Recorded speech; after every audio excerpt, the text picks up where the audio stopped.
Hey everyone, and welcome to My Nose is Dripping. I need a tissue. Oh, I have some in my pocket. Isabel and I just got back from Spider-Man No Way Home, the third movie in the Tom Holland Marvel Cinematic Universe Spider-Man movies. And since it's totally in my brand, today I will do a spoiler-free review of the movie. I want to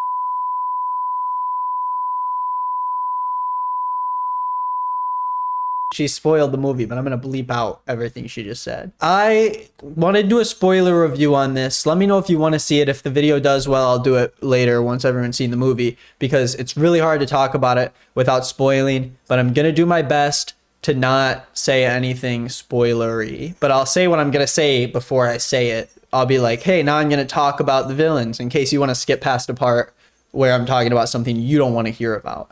But I will not spoil anything, okay?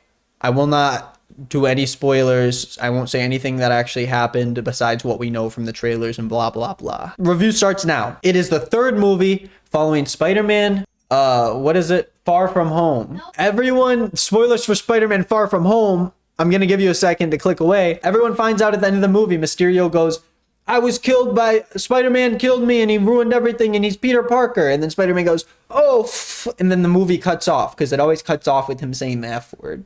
Will it happen in this movie? Who's to know? It basically takes off exactly where that movie ended with him going, oh, basically the plot of the movie, without spoiling from what we know, is that everyone figures out who Peter Parker is. Everyone wants to talk to him and they think he ruined everything and his life is just in shambles, okay? Everyone knows about him and MJ. They're walking into school. Everyone's got their phones out and his whole life is in shambles. And on top of that, Peter Parker's trying to get into college. That's not a spoiler, right? He's trying to get into college. And obviously this is shaking everything up and having some effect on that. So he decides to do what he knows best and go to Doctor Strange and say, hey, I want you to cast a spell where everyone forgets that I was Spider-Man. He goes, okay. Wong goes, okay, I don't want any part of this. He leaves. Then they do the spell. I'm just explaining what everyone knows, okay?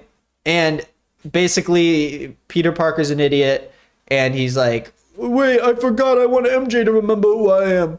And everything blows up, and then people from other universes start coming in. And that's what we know from the trailer. So, let's talk about the movie.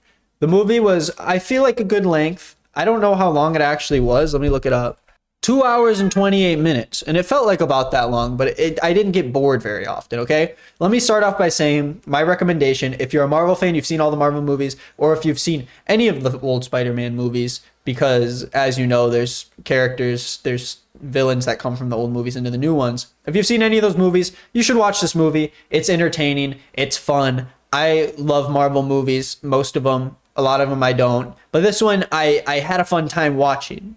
And I thought it was a fun movie, okay? That's where I'm going to start. It's a fun movie. But let's get into what I think about the story without spoiling anything. Is the story's pretty pointless. Like, it's really not a great story. Everything that happens is like one of those movies where you're like, why would that person choose to do that thing? The plot could have easily been avoided if they did the obvious thing. And that's like the name of the game with this movie, is like, this doesn't make sense, like why this person's doing this thing. In any logical instance, they would go through with a more logical idea and like none of this would happen. And that just keeps on happening. I think the acting, as usual, is pretty good among the characters. I thought Zendaya did a great job. I thought Tom Holland did it. What was that? What? Is it Zendaya? I thought Zendaya did a great job. I thought Tom Holland did a great job. I thought Ned's Declassified did a great job. But as you get in, there's so many moving parts to this movie that there's a lot of random ass people who like don't do a great job with their acting. I thought some of the acting from like some of the villains was just a little cheesy, and the CGI for some of them was just not up to par for Marvel movies. Like, some of that stuff was a whack, and especially when you saw some Spider-Man stuff from far away. Since people know from the trailers, I explain what I thought was bad from the villains. Sandman and Lizard Guy did not look great with the CGI. It was just like not up to par. And then the Sandman's voice just sounded so like cartoon villainy. It was just, I don't know. It did not really work with me, and I didn't like it a lot. The pacing of the movie was fine. I didn't really think anything was out of place. There was so much they were trying to do that it felt like they were, I don't know, like it just wasn't, it was just, I don't know. The story just kept going where it was like, you have this chance to fix your problem to the story right in front of your eyes, and then you decide to do something that's so out of character where it totally flips the story on its head and makes the conflict keep going. But it could have ended. It could have ended. And this, I know you can say that about so many movies, but especially with this more than any other Marvel movie, it's like, dude, your issue would not have happened if you just did what was logically what you would have done in the actual circumstance as Peter Parker. Peter's really stupid in this movie, and he messes up a lot of things. Basically, the whole movie is his fault. And what else could I talk about? The music was just your classic Marvel music. Oh yeah, the art in the credits was awesome.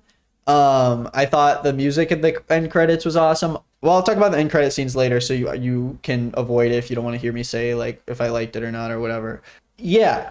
Also, the relationship between Zendaya and Tom Holland.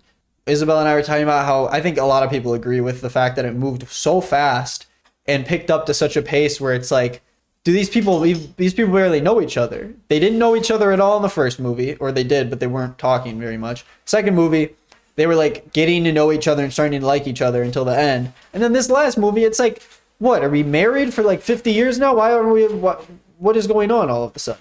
What else could I talk about? Is there anything else I'm missing? All in all, I thought the movie was fun and I like enjoyed watching it. And there were a lot of times where I was just so excited to be there and be experiencing a new Spider-Man movie, but the story was just garbo. Like, it was not good, and I couldn't believe so many times like random ass stuff was happening where I was just like, what, why did we choose to do this? Like, why is this? It's hard to talk about without the spoilers. So if you want to hear me talk about it with spoilers, let me know. I'm happy to do it. I'm not talking about the end credit scenes. I decided I don't want to talk about them. I think I'm going to give this movie, this is tough. Man, it was like so fun and I loved it. But the story and like a lot of the acting and so many of the choices it just does not make for a good movie. I think I'm going to give it a 3.5 stars out of 5. You think that's fair? So that's my review. I hope you liked the review.